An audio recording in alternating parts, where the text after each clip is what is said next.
तो एक बार पुनः आपका स्वागत है। आज हम लोगों ने 3 या 4 चैप्टरों के यहाँ पे प्रश्न लिए हैं और ये प्रश्न इस तरीके के हैं जो कि पिछले 5 से 10 सालों में पूछे गए हैं, इंपोर्टेंट हैं। एक बार प्रश्न देख लेते हैं कौन कौन से प्रश्न आज हम लेने वाले हैं। किसी चालक तार के लिए विद्युत धारा तथा अनुगमन वेग में संबंध स्थापित कीजिए। गैल्वेनोमीटर का अमीटर में रूपांतरण है, गैल्वेनोमीटर का वोल्टमीटर में रूपांतरण है। 2 समांतर धारावाही चालक या तारों के बीच लगने वाले बल के लिए व्यंजक प्राप्त करना है। एक समान चुंबकीय क्षेत्र में स्थित चुंबकीय द्विध्रुव की स्थिति ऊर्जा का सूत्र यहाँ पे निगमन करना है। एक वृत्ताकार कुंडली के लिए स्वप्रेरण गुणांक का सूत्र निगमन करना है। एक दीर्घ परिनालिका के स्वप्रेरकत्व के लिए व्यंजक प्राप्त करना है। 2 समतल कुंडलियों के बीच अन्योन्य प्रेरकत्व के लिए व्यंजक प्राप्त करना है। कुंडली में संचित स्थिति ऊर्जा को निगमित कीजिए और प्रत्यावर्ती धारा के वर्ग माध्यम मूल का व्यंजक प्राप्त कीजिए और एलसीआर परिपथ में अनुनाद एवं प्रतिबाधा के लिए व्यंजक प्राप्त कीजिए। तो ये क्वेश्चन हम आज देखने वाले हैं। पहला प्रश्न क्या था हमारा? अनुगमन वेग एवं धारा में संबंध। आप सभी लोग जो है पहले प्रश्न दिए गए थे, इन प्रश्नों को एक बार नोट कर लीजिएगा। हम डायरेक्ट यहाँ पे करते जाते हैं और प्रश्न लगातार यहाँ से, वो फाइल है आपके पास, उस फाइल से मैं देख लूंगा कहाँ चली गई फाइल। चलो आ जाएंगे, बैक में देख लेंगे, कोई दिक्कत नहीं है। राइट, तो पहला है किस किस में संबंध है? अनुगमन वेग एवं धारा में संबंध। इसमें हम ज्यादा टाइम वेस्ट नहीं करेंगे, लिखेंगे नहीं, केवल हमें समझना है कि किस तरीके से ये वैल्यू फाइंड की जाती है। राइट, तो सबसे पहले क्या है, आप जब प्रश्न करेंगे तो आप कहेंगे माना क्या है, एक चालक है। क्या है? चालक है। चालक क्या है? उसकी लंबाई L दी गई है। राइट, यहां पे जो क्रॉस सेक्शनल एरिया है वो क्या दिया गया है? A दिया गया है। क्लियर है? सबसे इंपॉर्टेंट चीज है N, ये है प्रति एकांक किसमें? आयतन में मुक्त इलेक्ट्रॉनों की संख्या। किसकी? हाँ, मुक्त इलेक्ट्रॉनों की संख्या। राइट, ये सबसे इंपॉर्टेंट रहेगा। यहां लिखने में दिक्कत हो रही, वहां से ही लिखा जा रहा था, है ना? तो मुक्त इलेक्ट्रॉनों की क्या है? संख्या है। किसमें? समझ में आ गया? जो हमने चालक लिया है ना, इस चालक में इसकी लंबाई L है, A इसका क्रॉस सेक्शनल एरिया है और N प्रति एकांक में क्या है? आयतन में मुक्त इलेक्ट्रॉनों की संख्या। अब क्या होगा, जैसे हम इसको किस में रखेंगे? हाँ, ये पॉजिटिव चार्ज, नेगेटिव चार्ज, यहां पे मान लीजिए कि इलेक्ट्रॉन है। क्या है? इलेक्ट्रॉन है। तो वो इलेक्ट्रॉन क्या होता है? ड्रिफ्ट हो जाता है, अनुगमित हो जाता है। क्योंकि अब हम तो पढ़ ही चुके हैं तो बेसिक से नहीं जाएंगे, हमें केवल यहाँ पे व्यंजक प्राप्त करना, उसके लिए मैं आपको बता रहा हूँ। राइट, इलेक्ट्रॉन है, किस स्पीड से चलेगा? उसके बाद जब VD स्पीड से चलेगा। किससे चलेगा? VD स्पीड, इस डायरेक्शन में चलेगा। राइट, तो यहाँ पे क्या क्या चीजें हैं? सबसे पहले आपको देखो, अनुगमन वेग और धारा में संबंध बताना है। किसमें बताना है? अनुगमन वेग एवं धारा में। तो देखो धारा क्या होती है, प्रोग्रामिंग ऐसे कीजिए, I इज इक्वल्स टू होता है Q अपॉन T, आवेश बटे टाइम। ये आपके दिमाग में होने चाहिए, बिना प्रोग्रामिंग के आप क्वेश्चन ना करें। राइट, सबसे पहले हम Q निकालेंगे। क्या निकालेंगे? Q के लिए क्या करना है? सबसे पहले ये सारी चीजें हो गई। उसके बाद अब सबसे पहले निकालेंगे आयतन। क्या निकालेंगे?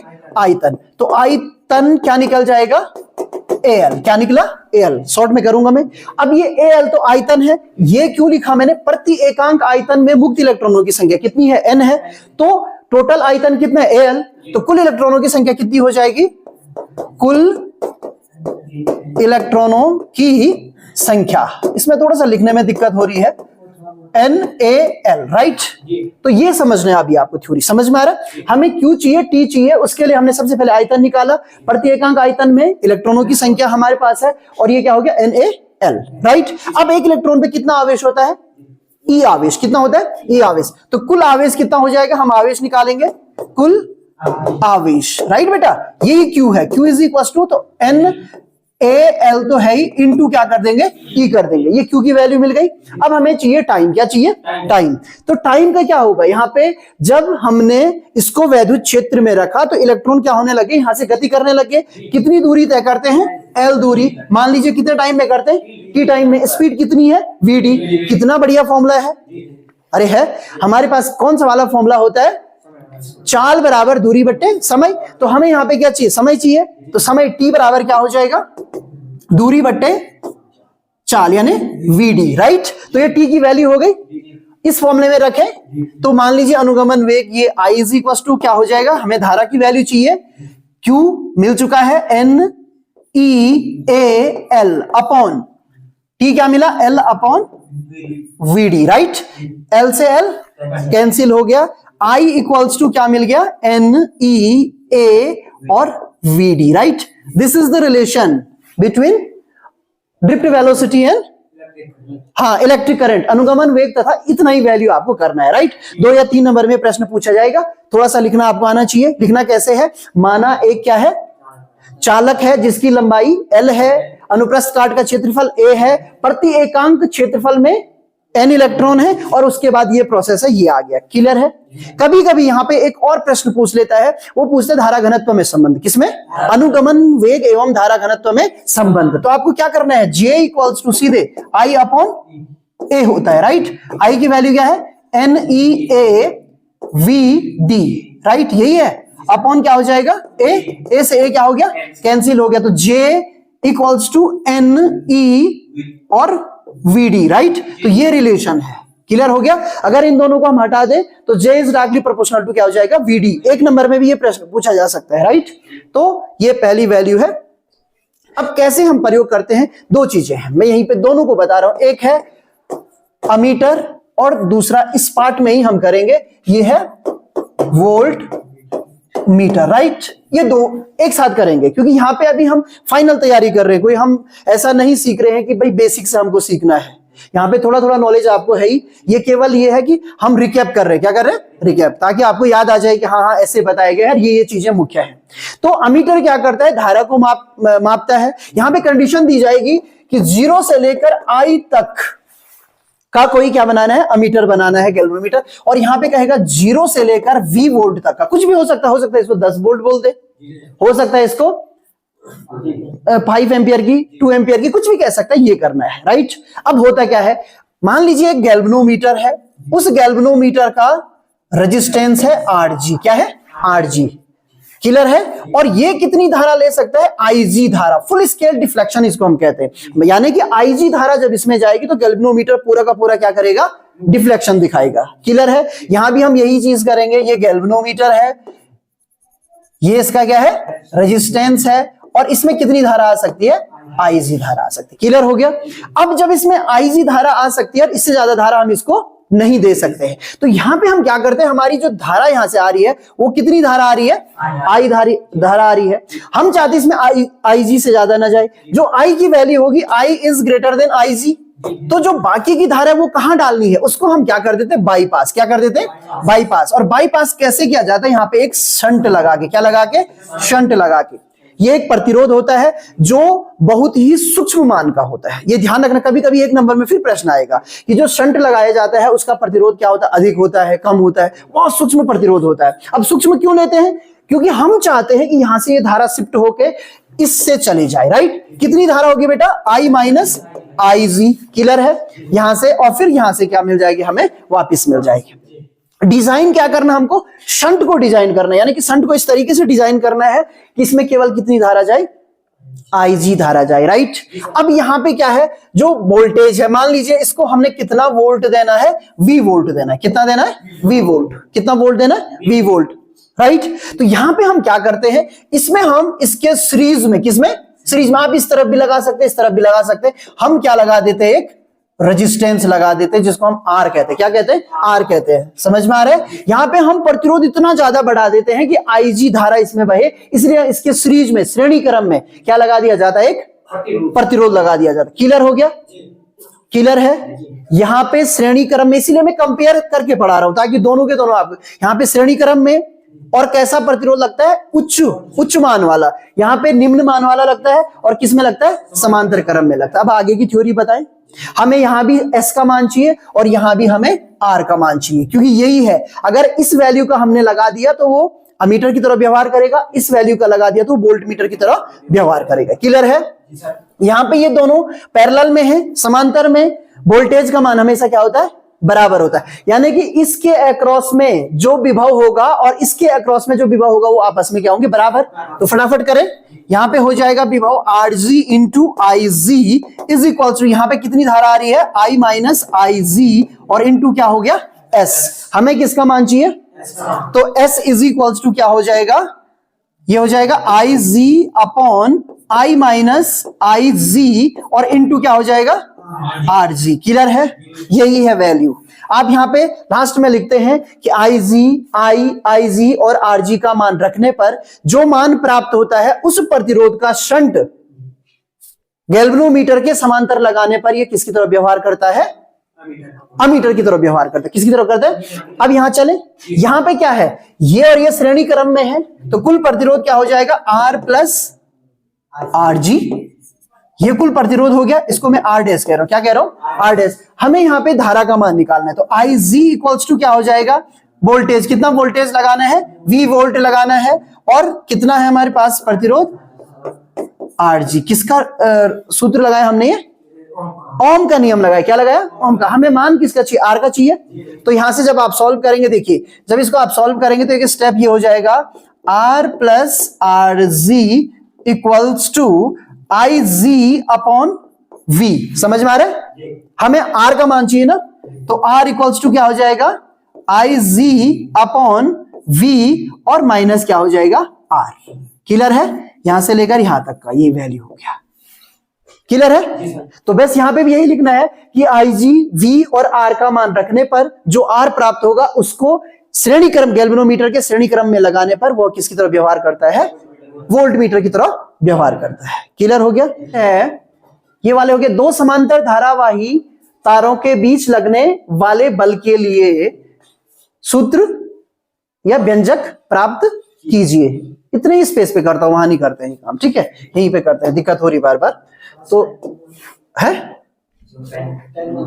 हाँ ठीक है, यहीं पे कर लेते हैं। क्लियर है, तो हमें क्वेश्चन क्या करना है, हमारे पास दो समांतर धारावाही चालक हैं, क्या है, समांतर धारावाही चालक। तो फटाफट करें इसको, आप ऐसे करेंगे, ये देखिए मैं बोलते जा रहा हूं, माना x y और x डैश y डैश दो समांतर धारावाही चालक हैं। धारावाही चालक हैं तो एक में I1 धारा, एक में I2 धारा बह रही है। क्लियर हो गया, ये धाराएं बह रही हैं, एक ही साइड में बह रही हैं। अब यहां पे क्या होता है, ये इनकी लंबाई भी दे सकते हैं। मान लीजिए इनके बीच की जो दूरी है वो फिलहाल कितनी है, R है। अच्छे समझ लीजिए बच्चों, ठीक है। यहां पे हमारे पास चुंबकीय क्षेत्र नहीं दिया गया है, लेकिन फिर भी ये किस में रहेंगे, चुंबकीय क्षेत्र में। अब क्यों क्या का जवाब देने का टाइम नहीं रह गया, सीधे बताएंगे कि I1 के कारण क्या होगा, एक एक चुंबकीय क्षेत्र उत्पन्न होगा, I2 के कारण एक चुंबकीय क्षेत्र होगा। I1 वाले चुंबकीय क्षेत्र में I2 होगा और I2 वाले चुंबकीय क्षेत्र में I1 होगा। क्लियर है, यहां तक समझ में आ गया। तो यहां पे कंडीशन क्या होगी कि यहां पे भी चुंबकीय क्षेत्र होगा जिसको मैं B1 कह लूं, यहां पे भी चुंबकीय क्षेत्र होगा जिसको मैं B2 कह लूं। समझ में आया, I2 के कारण जो है उसको B2 कह दिया, I1 के कारण जो है उसको B1 कह दिया, राइट। इनके दोनों की वैल्यूज आपको क्या होनी चाहिए, पता होनी चाहिए। जैसे जो सीधा धारावाही चालक होता है उसके लिए B का मान क्या होता है बताइए, म्यू नॉट अपॉन 4 पाई, ऐसे लिख सकते हैं हम लोग, है ना। और यहाँ पे 2I अपॉन क्या होता है, R होता है। और आप भी सही कहते हैं, 2 हम कैंसिल कर देंगे, तो इसी फॉर्म में हमने इसको लिख दिया है। क्लियर है, ये होता है ऋजुरेखीय भी बोलते हैं, सीधा चालक भी बोलते हैं। उसके कारण किसका वैल्यू है, ये चुंबकीय क्षेत्र। तो B1 B2 में क्या होगा, जब B1 की बारी आएगी तो यहाँ पे करंट I1 आएगा, और जब B2 की बारी आएगी तो यहाँ पे करंट I2 आएगा। क्लियर, समझ में आ गया। क्लियर है, तो अब तो इतना तय हो चुका है कि इसके लिए भी चुंबकीय क्षेत्र है, इसके लिए भी चुंबकीय क्षेत्र है। आगे की थ्योरी हमने क्या पढ़ी है कि जब कोई धारावाही चालक किसमें रहता है, हाँ चुंबकीय क्षेत्र में रहता है, तो उसमें क्या लगता है, बल लगता है। उस बल का फॉर्मूला भी आपको याद होना चाहिए, F इक्वल्स टू ILB। क्या होता है, ILB। ध्यान से देखिए, I क्या है, उसका करंट, उसी का करंट, हाँ।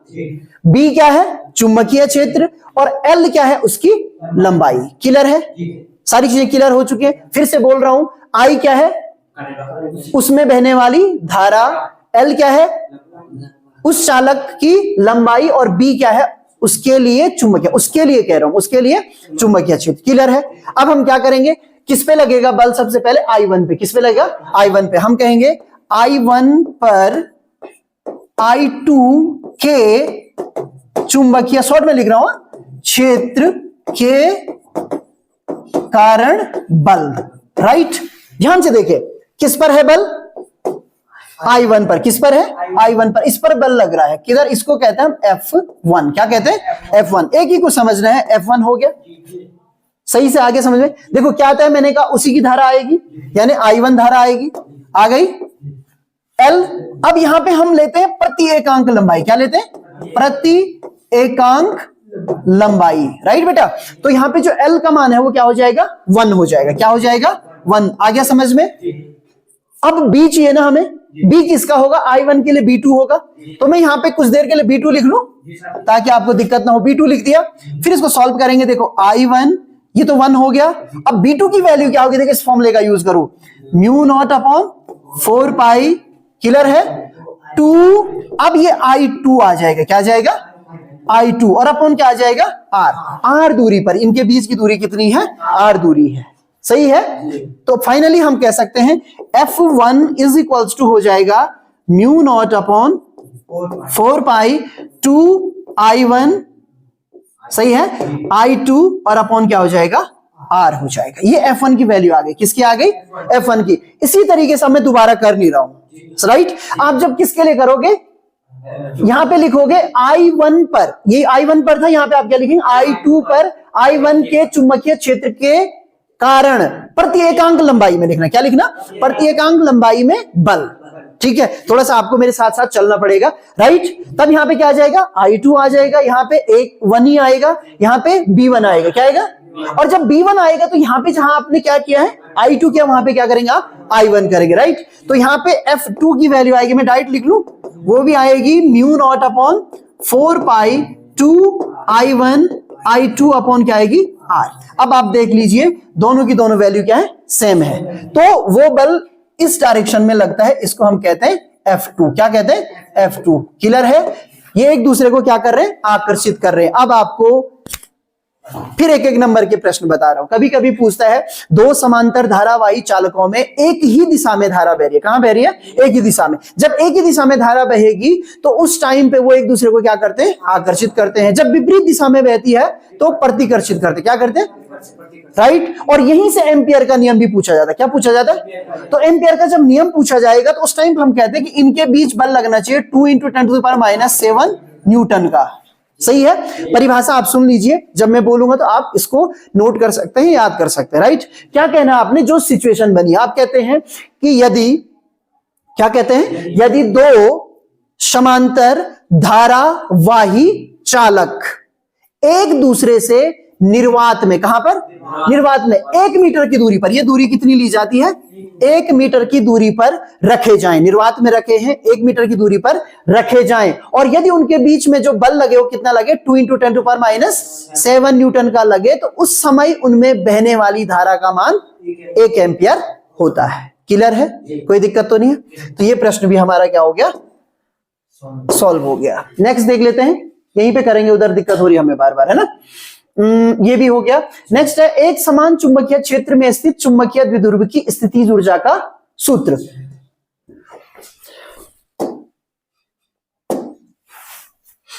इस टाइम पे ब्लैक ले लेते हैं। एक समान क्या है? चुंबकीय क्षेत्र है, और स्थित ऊर्जा के लिए हमें क्या करना है? व्यंजक की प्राप्ति करनी है। यहां पे देखिए, फिर से मैं कंपेयर मेथड से पढ़ा रहा हूं, आपके दो प्रश्न सॉल्व करेंगे। ठीक है, देखिए यह प्रश्न दो तरीके से पूछा जा सकता है। एक कहेगा वैद्युत द्विध्रुव, क्या कहेगा?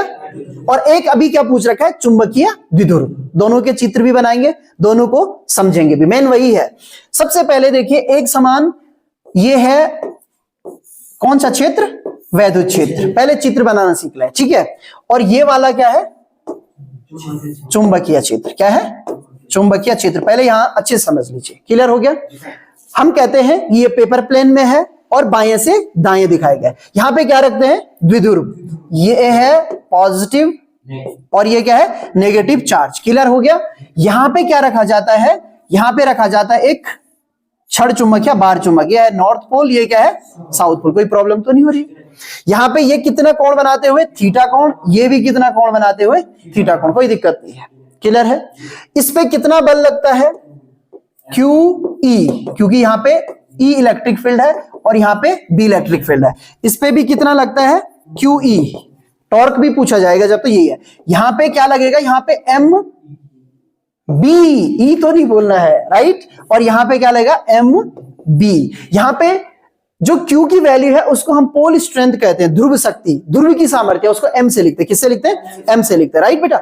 अब यहाँ पे देखो, एक नहीं मैं 4 प्रश्नों के उत्तर बता रहा हूं। यदि आपको बल आघूर्ण पूछा जाए, क्या पूछा जाए, क्योंकि ये बल युग्म का निर्माण कर रहे हैं, तब आपको करना क्या है, टाउ इज इक्वल्स टू बल गुणा गया परपेंडिकुलर डिस्टेंस।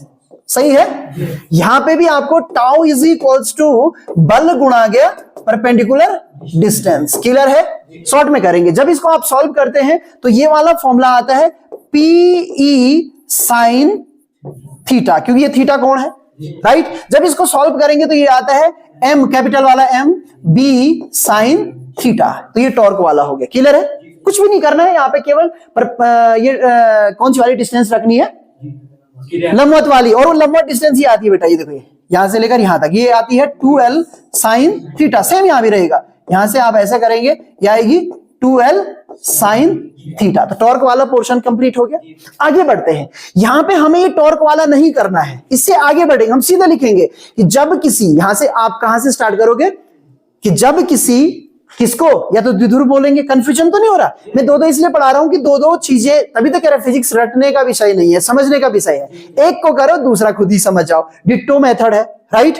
तो आपको करना क्या है यहाँ पे, कि जब किसी द्विध्रुव को कहां रखा जाता है, वैद्युत क्षेत्र में रखा जाता है, तो उस पर क्या लगता है, एक ये यहां से आगे करूंगा मैं सॉल्व, क्या लगता है, एक बलाघूर्ण, राइट। क्या लगता है, बलाघूर्ण। और ऐसे यहां कहेंगे कि जब किसको रखा जाता है, छड़ चुंबक को, है ना, या चुंबक को एक समान चुंबकीय क्षेत्र में रखा जाता है, उसमें एक टॉर्क लगता है, यानी बलाघूर्ण लगता है, जिसकी वैल्यू MB साइन थीटा होती है। यहां तक आगे समझे। अब मैं यहां से आगे कर रहा हूं, स्पेस इतना ही है, तो इसको मैं मिटा दे रहा हूं। केवल क्या करें, इसमें इक्विटी कर दिया मैंने, राइट। याद होगी क्या आपको? आप कहां से आगे करोगे, हाँ, जहां से मैंने कहा आप जानते हैं, क्या जानते हैं आप, tau is equals to MB sine theta. Clear है? अब आपने क्या किया, मैं केवल 2 लाइनें दिखा रहा हूं, एक ये है, एक ये है, इसमें दिखा रहा हूं केवल। ये स्थिति है अभी किसकी, छड़ चुंबक की। यह है उसका नॉर्थ पोल, ये क्या है उसका साउथ। आपने उसको थोड़ा सा डिस्प्लेस कर दिया। कितना डिस्प्लेस किया है, D थीटा। कितना किया है, अब ये नॉर्थ पोल यहां आ गया है, साउथ पोल यहां आ गया, D थीटा। कितना किया है, D थीटा। तो जब हम इसको D थीटा घुमाएंगे तो D थीटा घुमाने में क्या किया जाता है, कार्य किया जाता है। क्या किया जाता है, कार्य। इतना ही लिखना आपने। पहले क्या लिखना, फिर से बता रहा हूं, माना क्या है, एक समान चुंबकीय क्षेत्र है जो कि कागज तल में बाएं से दाईं ओर है, जिसको B से दिखाया गया है। क्लियर हो गया? इसमें थीटा कोण बनाते हुए क्या रखा गया है, एक, हाँ, चुंबकीय द्विध्रुव कहते हैं। क्या कहते हैं, चुंबकीय द्विध्रुव रखा गया है। हम जानते हैं चुंबकीय द्विध्रुव पर एक बलाघूर्ण कार्य करता है, जिसका मान MB साइन थीटा होता है। मेरी पूरी बात याद हो गई? लिखने में टाइम वेस्ट होगा, इसलिए मैं नहीं लिख रहा हूं, क्योंकि हमें 10 से 12 क्वेश्चन करने हैं, और जितना हो सके हम कम से कम समय इसमें लें, ताकि आपके ज्यादा से ज्यादा क्वेश्चन हो सके। क्लियर हो गया?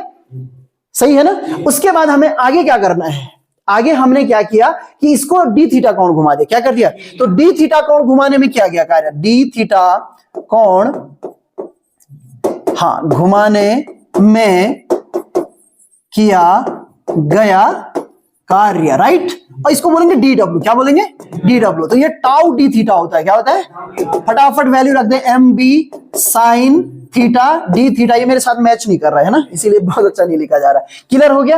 अब ये कहां से कहां घुमाया हमने घुमाया θ1 से लेकर θ2 तक। तो हम इसका कर देंगे समाकलन। क्या कर देंगे, तो यहां पे आप लिखेंगे समाकलन करने पर, राइट। तो ये हो जाएगा W, कहां से कहां तक, θ1 to θ2, MB sine theta D theta. Clear है? MB बाहर आ जाएगा, साइन का क्या हो जाता है, हाँ, माइनस कॉस थीटा, और ये हो जाएगा θ1 θ2। कोई दिक्कत तो नहीं है? ये W आ गया। क्लियर है? अब एक बार आप ये वाली लिमिट रखोगे, एक बार क्या रखोगे, ये वाली लिमिट रखोगे। क्लियर है? तो इसको हम यहां पे कर सकते हैं। क्लियर हो गया? तो ये हो जाएगा MB, अब देखिए माइनस है आगे से, क्या है, माइनस। आप चाहें तो माइनस बाहर ले लें, राइट। जब आप बाहर माइनस ले लोगे तो अंदर क्या बचेगा, cos θ2 माइनस cos θ1। कुछ बुक में आपको दिखेगा माइनस बाहर नहीं होगा, तो θ1 आगे दिखेगा, θ2 पीछे रहेगा। कोई प्रॉब्लम तो नहीं है? पक्का? बस यही जो कार्य है जिसको हम ये कह रहे हैं, यही कार्य इसमें स्थितिज ऊर्जा के रूप में क्या हो जाए, संचित, और इसको हम यू से दिखाते हैं। किससे दिखाते हैं? यू से। क्लियर हो गया? इसको मैं ऐसे लिख सकता हूं, एम बी, अच्छे से देखना है, cos theta 1 minus cos theta 2। देखो मैंने वो माइनस हटा ही दिया इससे। क्लियर हो गया ना? तो यही व्यंजक हमें प्राप्त करना था। हो गया? समझ में आ गया?